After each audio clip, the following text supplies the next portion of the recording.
And to be honest, the person who I feel the most sorry for, apart from Jay White and all of this, is Hook, because he's just been given the Jericho kiss of death. He has now got that leech. That leech. What did I call him at All In? He looked like somebody who had a fridge fall on his chest corner first.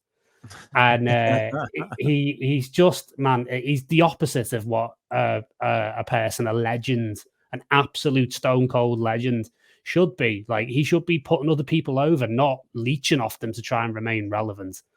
Do you think he thinks he's giving them rubs and shit? Like, do you think he thinks he does? I think he totally does. And to be honest with you, like, do you think he knows what he's doing? Like, no, I don't think he's that self-aware, unfortunately. Like, you don't think he knows, like, no, I'm just stealing their thunder. I'm stealing their thunder.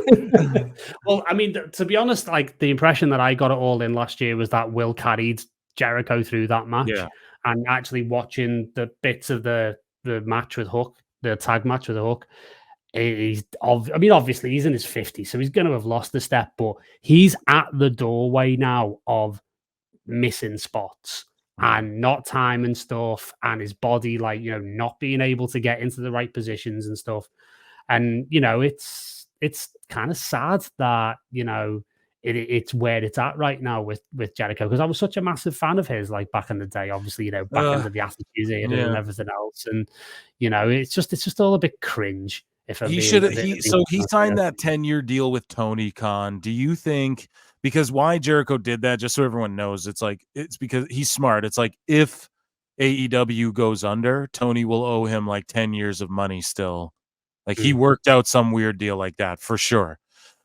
Or it's a fake number that they made up. But apparently he signed like 10 years with AEW, and he did that after WWE wouldn't match his money, by the way. He was going to go back. What do you think?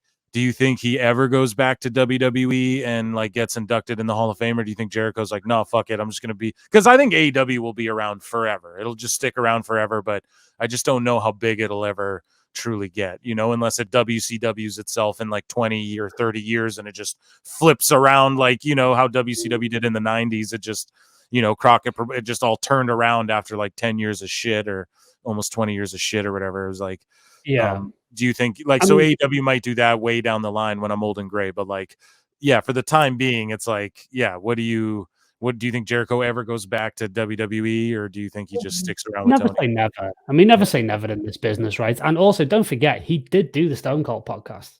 Yeah.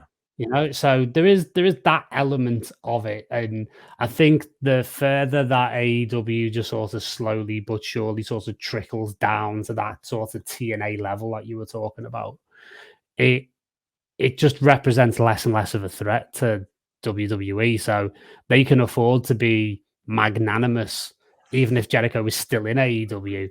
Yeah. One year they could just say, well, you know, we'll put you in the Hall of Fame, or, you know, whatever, you know what I mean? I could see that happening like years down the line, because, you know, WWE is only going to go one way now as part of the whole TKO thing. And, you know, it's just going to be that kind of thing where it's like, it's just going to be an inverse where, you know, AEW is going to, even if AEW stays where it's at now, it's still going to lose ground to WWE in terms of like how it's growing as a business, as a going concern.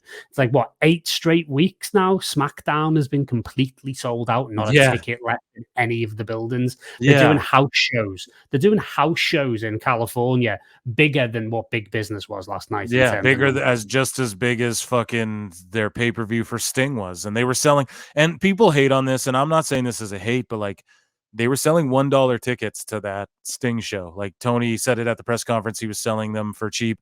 People found tickets like on the day of for like $1 that you could buy in there. Yeah, but he wanted to load the house for Sting, so I appreciate that. But yeah, I don't know. Maybe the Sting bump, maybe people were just tuning in for Sting, and that's why their numbers were looking strong there for a few weeks. But either way, I don't know. Round of applause for AEW, I guess. They're putting in the effort. I enjoyed the show more in the vignettes and stuff, so a round of applause for it.